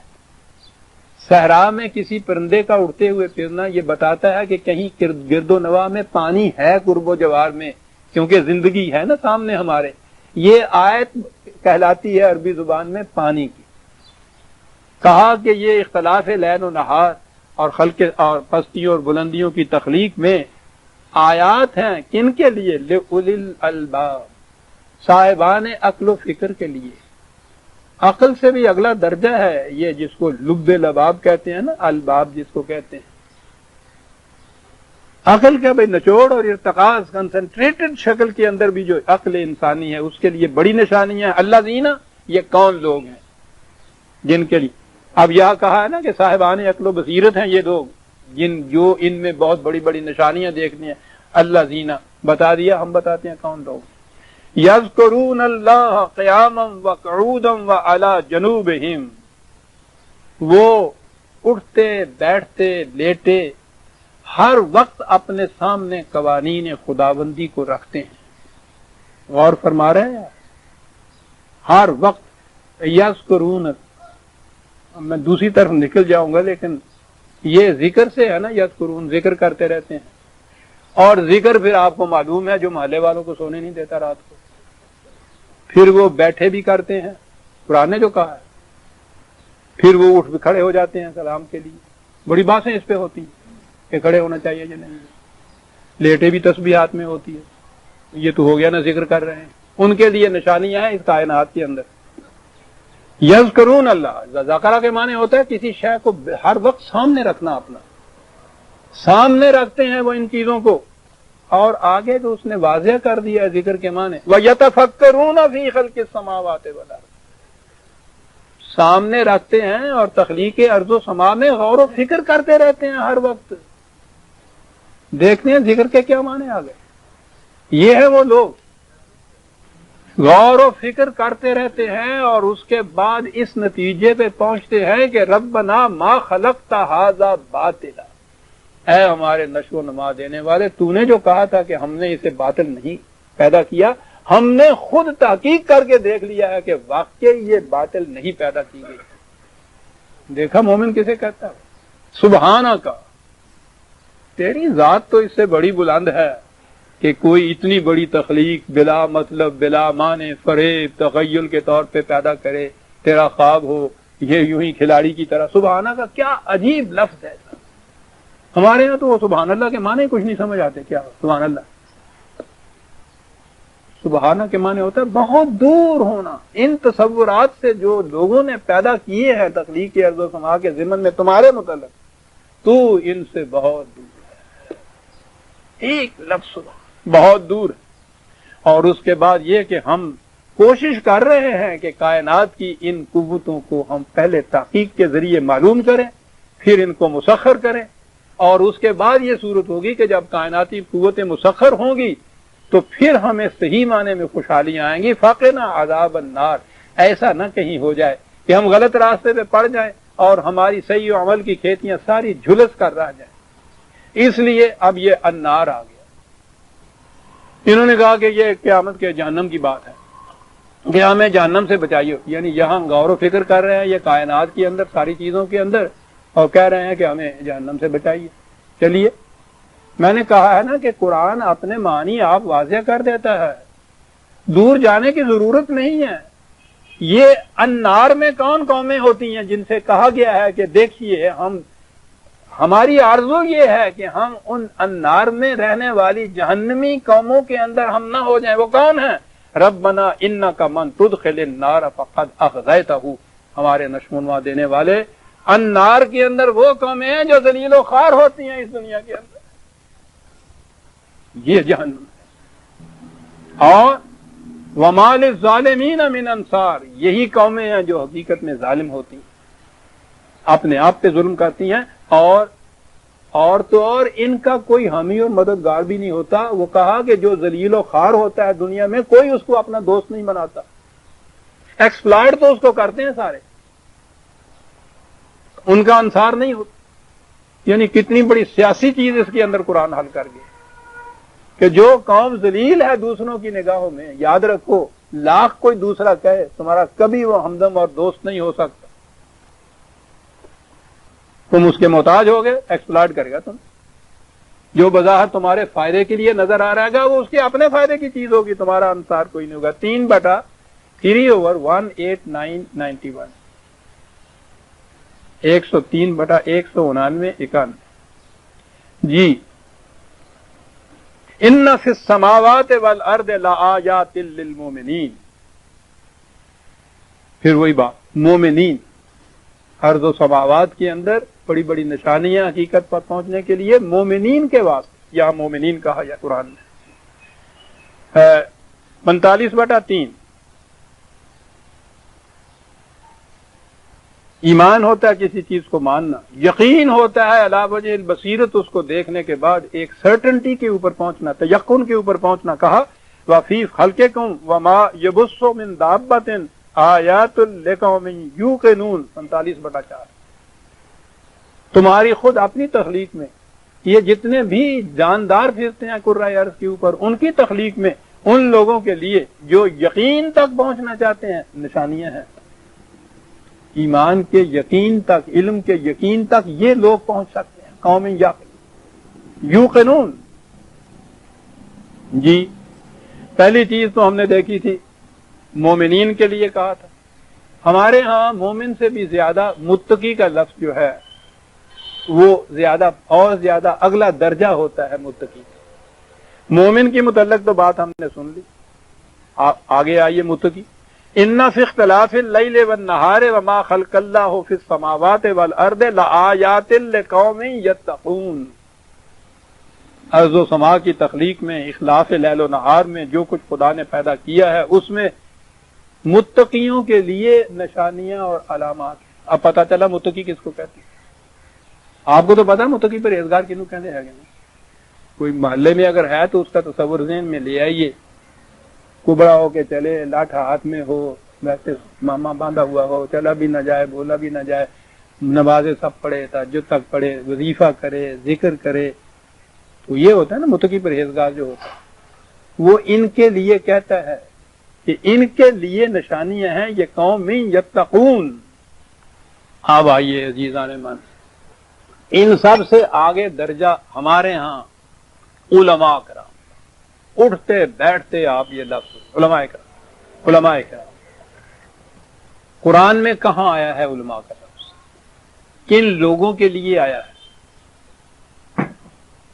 اس سے پوچھنا چاہیے۔ لیکن یہ اسی لیے تو قرآن کو آگے آنے نہیں دیتا کہ حبشی کو اس آئینے میں اپنا بہت بگڑا ہوا چہرہ نظر آتا ہے، وہ شیشے کو ہی توڑ دیتا۔ انہوں نے قرآن کے شیشے کو توڑ دیا ہوا ہے، یہ چہرہ ہی نظر نہ آئے۔ سنیے عزیزان من، بڑی اہم آیت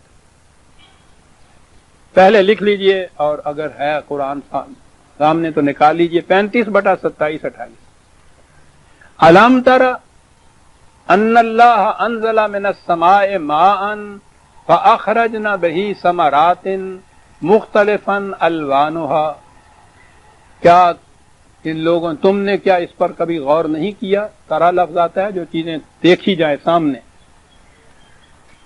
ان چیزوں پہ تم نے غور و فکر نہیں کیا، مشاہدہ نہیں کیا، مطالعہ نہیں کیا، اس پر ایکسپیریمنٹس نہیں کیے، تجربے نہیں کیے، سب چیز ایک طرح کے اندر آ جاتی ہے کہ خدا نے بادلوں سے کس طرح سے بارش برسائی، کبھی غور کیا ہے اس کے اوپر کہ یہ قانون کیا ہے جس کی روح سے بارشوں سے بارش ہوتی، بادلوں سے بارش ہوتی، پھر اسی پانی سے ایک ہی زمین سے مختلف قسم کے رنگا رنگ کے پھولوں والے، انواع و اقسام کے پھلوں والے اس میں سے پودے پیدا کر دیے اس نے، کبھی اس پہ تم نے غور نہیں کی؟ یہ علم کیا ہے؟ آپ کے کوئی طالب علم میری تغلیظ نہ کر دے، غالباً باٹنی کہتے ہیں اس کو. یہ جو حصہ ہے نباتات سے متعلق جو ہے، وہ بارشوں والا جو حصہ ہے وہ تو ہے ہی دوسرا، پتہ نہیں علم الاخلاق میں وہ آتا ہے یا کسی دوسرے میں آتا ہے. پہلی چیز تو یہ آئی، بارشوں کے برسنے کے اندر جو قاعدہ مقرر ہے، پانی سے جو پودے پیدا ہوتے ہیں، ان میں پھول لگتے ہیں، ان میں پھل لگتے ہیں، مختلف قسم کے کیوں لگتے ہیں. اور وَمِنَ الْجِبَالِ جُدَدٌ بِيضٌ وَحُمْرٌ مُخْتَلِفٌ أَلْوَانُهَا. یہ ایک ایسی چیز سامنے لایا قرآن جس کی طرف عام طور پر نگاہ ہی نہیں جاتی. کہا یہ پہاڑ تمہارے سامنے کھڑے ہیں، ٹھیک ہے پہاڑ ہے، تم یہی کہو گے بہت اونچا ہے. کسی کے متعلق کہو گے کہ بڑا خشک ہے، کسی کے متعلق اس پہ پودے ہیں، کہنے لگے نہیں، ان کے علاوہ دیکھنے کی اور بھی چیز ہے. اور یہ جو ہمارے ہاں سائنس کی نئی چیز ہے، پہاڑوں کے متعلق علم، چٹانوں کے متعلق علم، پتھروں کے متعلق علم، یہ سائنٹسٹ آج بتا رہے ہیں کہ پہاڑوں میں اور پتھروں میں مختلف لیئرز ہوتی ہیں، مختلف رنگوں کی، کوئی سفید، کوئی سرخ، کوئی سیاہ. تو ہم آپ تو ان کو صرف یہی دیکھتے ہیں کہ وہ کالا سا پتھر ہے، یہ سفید ہے، سنگ مرمر ہے. ان سائنٹسٹ جتنے بھی یہ ہیں، ان سے پوچھئے، وہ ایک ایک لیئر سے اس کی تاریخ پوری بیان کرتے ہیں. اس کے اوپر ریسرچ اسکالرز کی جماعتوں کی جماعتیں لگی ہوئی ہیں یہ چیز دیکھنے کے لیے. پہاڑوں کے اندر جو مختلف رنگوں کی لیئرز نظر آتی ہیں آپ کو، کہا ان پہاڑوں کے اوپر تم نے کبھی غور کر کے دیکھا ہے کہ ان میں جو مختلف رنگوں کی لیئرز ہوتی ہیں ان کے اندر کتنے کتنے بڑے حقائق پوشیدہ ہوتے ہیں؟ یہ بھی کبھی دیکھا ہے تم نے؟ وَغَرَابِیبُ سُودٌ، ہاں یعنی کالے رنگ کے بھی وہ ہوتے ہیں. وَمِنَ النَّاسِ وَالدَّوَابِّ وَالْأَنْعَامِ مُخْتَلِفٌ أَلْوَانُهُ كَذَلِكَ. خود انسانوں کی دنیا میں تم نے کبھی غور کیا ہے؟ مختلف نوع کے انسان، مختلف نسل کے، مختلف رنگ کے، مختلف زبانوں کے، اور یہ جتنی بھی جاندار مخلوق ہے کرۂ ارض کے اوپر، کبھی ان پہ بھی ریسرچ کیا ہے تم نے؟ ان چیزوں کے اوپر تم نے نہیں کیا. کہا یاد رکھو، ان چیزوں کے اوپر ریسرچ کرنے والے، غور و فکر کرنے والے وہ لوگ ہیں انما یخشی اللہ من عبادہ العلماء. یہاں لفظ آیا علماء. یہ علماء وہ ہیں کہ جو ان حقائق کی ریسرچ کے بعد جس نتیجے پہ پہنچتے ہیں اس سے خدا کی عظمت اور کبریائی کا تصور کر کے کانپ اٹھتے ہیں. وہ لوگ ہیں علماء. یہاں آیا یہ لفظ. کس چیز سے وہ کانپ اٹھتے ہیں؟ یہ دیکھ کے کہ ان اللہ عزیز الغفور، کہ خدا کتنی قوتوں کا مالک ہے، اور پھر اس نے ان کی حفاظت کا سامان کیا کر رکھا ہے. یہ دونوں چیزیں یہ لوگ دیکھتے ہیں. یہ جو ہے علماء کا لفظ یہاں آیا ہے. آپ غور کیجئے. آپ آزاد کی بات تھی، ہمارے ایک دوست نے یہ کہی، کہنے یہ علماء آیا ہے، علماء کرام نہیں آیا. میں نے کہا یہ ٹھیک ہے. کہنے لگا تمہیں پتا کرام کیا؟ میں نے کہا نہیں. کہنے لگا کرم دی جمع ہے گی. جی ہمارے علماء کرام، ان کی مثال آپ سن لیجیے. یہ جب نیا نیا لاؤڈ سپیکر ایجاد ہوا ہے نا، یہ منقسم ہندوستان کی بات ہے، سن 40-41 میں ادھر آیا تھا. تو یہاں تو یہ چیز ہے کہ جو چیز بھی اس طرح سے آئے، پہلی بات تو ان سے پوچھی جاتی ہے نا کہ یہ جائز ہے یا ناجائز ہے، یعنی یہ فائدہ مند ہے یا نہیں ہے. یہ بات نہیں، یہ تو دنیا داروں کی باتیں ہیں نا. پہلی بات یہ پوچھی جاتی. مفتی محمد شفیع علیہ الرحمہ مرحوم ہو گیا، دیوبند کے وہ مفتی اعظم تھے اس زمانے میں. پھر ہندوستان میں تھے، کراچی میں تھے، کوئی 2 برس ادھر ان کا انتقال ہوا ہے. ان سے پوچھا گیا کہ اس کے متعلق کیا ارشاد ہے کہ یہ اس کا استعمال جائز ہے یا ناجائز ہے. تو انہوں نے کہا کہ فتویٰ دینا ہے، اور فتویٰ بڑا اہم ہے. شرعاً جائز اور ناجائز کا، حلال اور حرام ایک چیز کو طے کرنا بڑی مشکل کی بات ہے. تو تحقیق کے بعد میں ایسا کر سکتا ہوں. انہوں نے تحقیق شروع کی. بھوپال ہائی اسکول کے ایک سائنس ماسٹر تھے، ماسٹر برج نندن لال، ہندو. ان کو انہوں نے ریفر کیا کہ اس کے متعلق آپ کی تحقیق کیا ہے. اس نے کہا کہ یہ بات تو میں بھی نہیں یقین سے کہہ سکتا کہ بولنے والے کی اصلی آواز آتی ہے یا دوسری آواز بن کے آتی ہے، تحقیق تو میں نہیں کر سکتا۔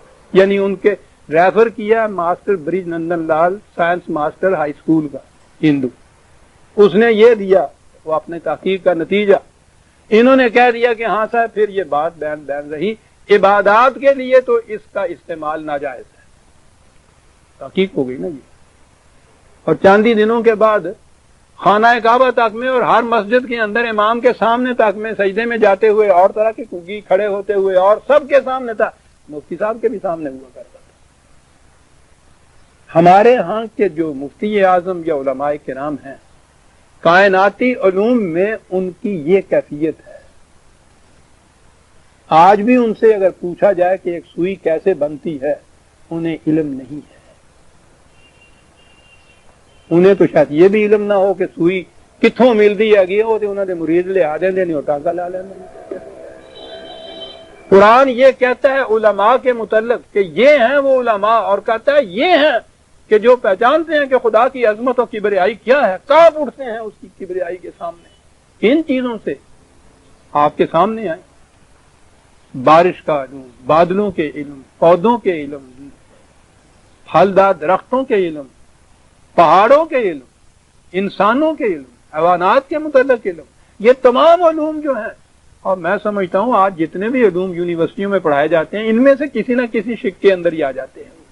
ان علوم پہ تحقیق کرنے کے بعد جو اس نتیجے پہ پہنچتے ہیں کہ تو واقع عزیز بھی ہے اور غفور بھی ہے، کہا انہیں علماء کہتے ہیں، اور یہ وہ لوگ ہیں جو در حقیقت خدا کی عظمت کے سامنے کانپ اٹھتے ہیں۔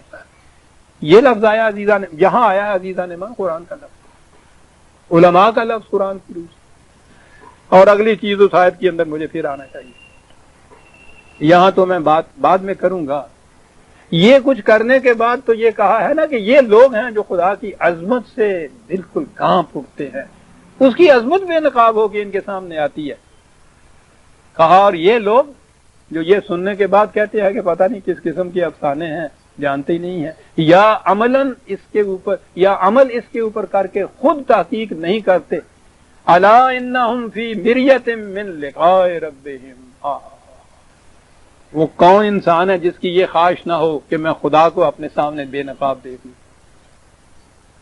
خدا محسوس شکل میں تو سامنے آ ہی نہیں سکتا، لا تدرکہ الابصار قرآن نے کہا ہے، کوئی نگاہ اس کو دیکھ نہیں سکتی۔ پیغمبر کی نگاہ حضرت موسیٰ علیہ السلام سے بھی کہہ دیا گیا کہ لن ترانی، دیکھ نہیں سکتا۔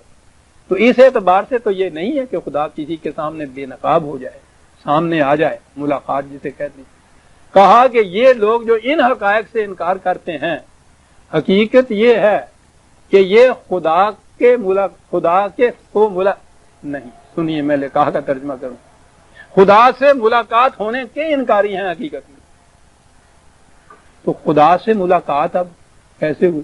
کہتا ہے یہ لوگ جب یہ تحقیق کرتے ہیں اور ایک ایک حقیقت سے پردہ اٹھتا ہے تو جو خدا کا قانون بے نقاب ہو کے سامنے آتا ہے، یہی تو خدا سے ملاقات ہے۔ ان کے سامنے خدا آ جاتا ہے، یوں کہ یہ کوٹڈ میں کہوں گا، لقاء ہے، بے نقاب دیکھ لیتے ہیں، خدا کو بے نقاب دیکھ لیتے ہیں۔ جو ان چیزوں کے اوپر نہیں آتے وہ ہیں جو منکر رہتے ہیں خدا کے لقاء سے، خدا قیام نے سامنے ہونے کے، ملاقات سے۔ بڑی اہم چیز ہے، ایک حوالہ اور لکھ لیجئے، وقت تھوڑا ہے۔ لقاء رب ایک یعنی قیامت میں خدا، بندہ، اعمال، سب کچھ وہ ہمارا ایمان ہے، لیکن یہ لقاء کہاں کہا ہے قرآن نے؟ آپ یہ تو دیکھیے، وہ تو ان علوم اور ان کے متعلق انکشافات اور ریسرچ اور تحقیقات کے بعد جو نتائج سامنے آتے ہیں وہاں کہا ہے کہ جو لوگ یہ نہیں کرتے وہ در حقیقت خدا سے ملاقی ہونے سے انکار کرتے ہیں، ان کے سامنے خدا نہیں آتا۔ 13/2 2 3 4 5 آیتیں ساری اسی کے اوپر ہے، لیکن آیت 2 میں ہے اللہ الذی رفع السماوات بغیر عمد ترونہا، کیا بات، یہ کرے دیکھو تو تم، کوئی چیز بھی نیچے جب تک اس کے ستون نہ ہو کھڑی نہیں رہ سکتی۔ کہتا یہ ان کے نیچے بھی ستون ہیں، لیکن وہ ستون وہ ہے کہ جنہیں تم دیکھ نہیں سکتے. کشش ثقل کے متعلق یہ کہنا وہ ستون جنہیں تم دیکھ نہیں سکتے یہ خدا ہی کہہ سکتا. دم تو رہو نا. ثم استوى علی العرش، اور پھر وہ کنٹرول ان تمام کائنات کا مرکزی کنٹرول اس کے اپنے ہاتھ میں ہے. وسخر الشمس والقمر، اتنے عظیم کروں کی کو انہوں نے وہ لگامیں دے کے جیسے کہتے ہیں کہ جکڑ رکھا ہے ان زنجیروں کے اندر اس نے. کل یجری لاجل مسمى، تمام کی تمام ایک مدت معینہ کے لیے سرگرم عمل چلے جا رہے ہیں. یہ سب یدبر الامر، وہ تدبیر امور کرتا ہے، وہاں سے ڈائریکٹ کرتا ہے ان چیزوں کو. یفصل الآیات، اور تمہارے لیے ان باتوں کو تفصیل سے بیان کرتا ہے. کیوں کرتا ہے تفصیل سے بیان؟ لعلکم بلقاء ربکم توقنون، تاکہ تمہیں یقین آ جائے کہ خدا کو سامنے دیکھا جا سکتا ہے. لقاء رب، ایک ہی شبہ جو ذہن میں آپ کے آئے گا وہ اسی وقت اس کو ظاہر کر دینا چاہیے. قرآن نے کہا ہے کہ مومن وہ ہیں جو خارجی کائنات، اور پھر میں ابھی انفسکم کی طرف نہیں آیا، انسان کے اپنے اندر کی داخلی دنیا، یہ اس کا آغاز ہمارے دور میں ہوا ہے زیادہ، اصل میں جس کو سائیکالوجی کہتے ہیں. بڑی تیزی سے وہ علم آگے جا رہا ہے اور عجیب چیزیں اس کی عزیزان من سامنے آ جاتی ہیں. شاید میں نے پہلے بھی کبھی کہا ہو، اب جی چاہتا ہے کچھ زیادہ عرصہ زندہ رہنے کے لیے کہ ان کی تحقیقات جو ہے وہ سامنے آئے. ایک ایک بات جو اس وقت تک میرے سامنے آتی ہے، قرآن کی ہر آیت کی تفسیر بنتی چلی جاتی ہے. ابھی یہ ان کی تحقیق. پاسباں مل گئے کہا دیکھو صنم خانوں سے.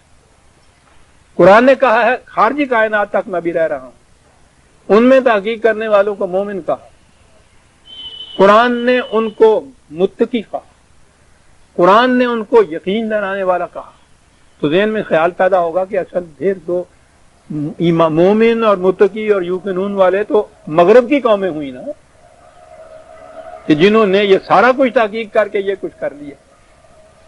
قرآن نے کہا کہ یہ پہلی شرط ہے جو مومن کی میں نے بتائی. کہا اس کے ساتھ ایک اور شرط بھی ہے، دو شرطیں پوری ہوتی ہیں تو پھر مومن ہوتا ہے، دو میں سے ایک بھی نہیں ہوتی تو وہ مومن نہیں رہتا. دوسری شرط یہ ہے کہ جو کچھ یہ فطرت کی قوتوں کو اس طرح مسخر کرے، انہیں خدا کی بتائے ہوئے اقدار کے مطابق استعمال کرے نوع انسانی کی منفعت کے لیے، یہ دوسری شرط ہے مومن ہونے کی. اگر صرف قوت ہے اور یہ دوسری شرط نہیں ہے، اس کا استعمال خدا کے بتائے ہوئے طریقے کے مطابق نہیں ہے، تو وہ چنگیز ہے، ہلاکو ہے، فرعون ہے. قوت تو ہے، استعمال غلط ہو رہا ہے. بہرحال محکوم اور محتاج سے یہ فرعون اور چنگیز جو تھے وہ ان سے بہرحال بہتر تھے، قوت تو رکھتے تھے نا، لیکن مومن نہیں ہے، استعمال نہیں. جن کے پاس یہ قوت ہی نہیں ہے ان کے لیے استعمال کا سوال ہی پیدا نہیں ہوتا. یعنی وہ جو اس نے کہا کہ روپے کو یہاں استعمال کرو یہاں استعمال نہ کرو، اس کے لیے ہے نا جس کے پاس روپیہ ہے. جس کے پاس گزری ہے پیسہ ہی نہیں ہے اس کے لیے یہ سوال ہی پیدا نہیں ہوتا کہ کہاں استعمال کرو کہاں نہ کرو. اب تین کیٹیگریز ہمارے پاس آ گئی. ایک تو مغرب کی اقوام جنہوں نے کائنات، خارجی کائنات میں غور و فکر کے بعد خدا کی نشانیاں دیکھی، وہ فطرت کی قوتوں کو مسخر کیا، لیکن اس تسخیر فطرت کے بعد ان قوتوں کو استعمال اپنی مرضی کے مطابق کیا، اپنے مفاد کے لیے کیا، اپنے اغراض کے لیے کیا، دوسروں کی ہلاکت کے لیے کیا، کمزوروں کا خون نچوڑنے کے لیے کیا. کہا اس حد تک تو وہ ایمان والے کہ انہوں نے ان کائناتی قوتوں کو مسخر تو کیا، لیکن یہ چیز کہ ان کا استعمال اس کے مطابق نہ کیا، اس لیے وہ بھی اس دنیا میں جہنم کے اندر ہی رہتی. اس کا استعمال کرنا نہایت ضروری ہے اس کے مطابق جو خدا نے کہا. ایک کیٹیگری ان کی ہو گئی، یہ یورپ کی اقوام. ایک کیٹیگری ان کی تھی جنہوں نے کائناتی قوتوں کو مسخر کیا، خدا کے بتائے ہوئے طریقے کے مطابق ان کو صرف کیا. یہ ہے جماعت جو حقیقت میں مومنین کی جماعت کہلاتی ہے، صحابہ کی جماعت کہلاتی ہے. یہ دونوں چیزیں اکٹھی ہیں، اس میں دو کیٹیگری ہو گئی. تیسری کیٹیگری ان کی ہے کہ جنہوں نے نہ فطرت کی قوتوں کو مسخر کی نہ ان قوانین کا مشاہدہ کیا، نہ اس نتیجے نکلے۔ جب انہوں نے یہ کیا ہی نہیں ہے تو اگلا سوال کہ ان قوتوں کو وہ استعمال کس طرح سے کریں پیدا ہی نہیں ہوتا۔ اب ان کو کیا کہیں؟ یورپ کی قوتوں کو تو آپ کافر کہہ دیجئے گا صاحب، وہ جنہوں نے فطرت کی قوتوں کو قرآن کے مطابق صبر کیا ان کو مومن کہہ دیجئے گا۔ یہ جو تیسری کیٹیگری ہے کہ جنہوں نے نہ ان نے کسی طرح غور و فکر کیا سائنٹیفک، نہ قوتوں کو مسخر کیا، آگے سوال ہی پیدا نہیں ہوتا، ان کو کیا کہیں گے؟ ان کو کہیں گے دور حاضرہ کے مسلمان، نہ ہی کوئی نہیں ہو۔ جی ہاں، جس طرح وہ قلعہ محلہ کی بیگمات جو تھی سورہ یاسین کا نام نہیں لیتی تھی نا کہ بڑی منحوس ہے، آپ کو پتا ہے نناوی سورت اس کو کہتی تھی، یہ نہ ہی کوئی نہیں۔ ہم اس کیٹیگری میں ہیں عزیزان من جن کا انسانوں کی دنیا کے اندر نام کوئی نہیں ہوتا، فطرت کی قوتوں سے محروم، اور جب ان سے محروم تو اقدار خداوندی کے مطابق ان کا صرف کرنا یہ سوال ہی نہیں۔ یہ ساری باتیں جو چل رہی ہیں، اسلامی نظام کیا ہوتا ہے، قرآن کا معاشی نظام کیا ہے، یہ ان کے لیے ہے جنہوں نے یہ ساری قوتیں اکٹھی کر کے رکھی ہیں، پھر سوچتے ہیں ان کا استعمال کیسے کیا جائے۔ اسلام یہاں آئے گا، اور وہ جب یہ چیزیں ہی نہیں ہیں، اکٹھی نہیں، ان کے لیے تو ہم دوسروں کے محتاج پھر رہے ہیں، سوئیاں تک دوسروں کے ہاتھ سے ہم منگا رہے ہیں، سب روٹی تک دوسروں کے ہاتھ سے منگا رہے ہیں۔ یہ ہے جو آج کی صورت میں آیا۔ وہ لقائے رب والی بات جو کہی تھی کہ خدا سامنے آتا ہے، کہتا ہے وہ اس لیے آتا ہے کہ الا انہ بکل شیء محیط، اس لیے کہ وہ کسی خاص مقام میں عرش کے اوپر نہیں بیٹھا ہوا، وہ تو اس کائنات میں ہر جگہ وہ تو بکھرا ہوا تمہیں محیط ہے تمام چیزوں کو۔ صرف یہ چیز ہے کہ پردہ پڑا ہوا جو ہے اس کو اٹھانے کی بات ہے۔ کل شیء محیط، جس شے سے پردہ اٹھے گا وہاں رب نظر آ جائے گا تمہیں عزیزان۔ تھوڑے سے وقت میں سمجھتا ہوں کہ کافی باتیں ہو گئی، ویسے یہ ہوتی رہیں گی۔ سورہ حامیم السجدہ آج اختتام تک پہنچ گئی۔ اگلے درس میں ہم سورہ الشورى 42ویں سورت لیں گے۔ ربنا تقبل منا انک انت السمیع العلیم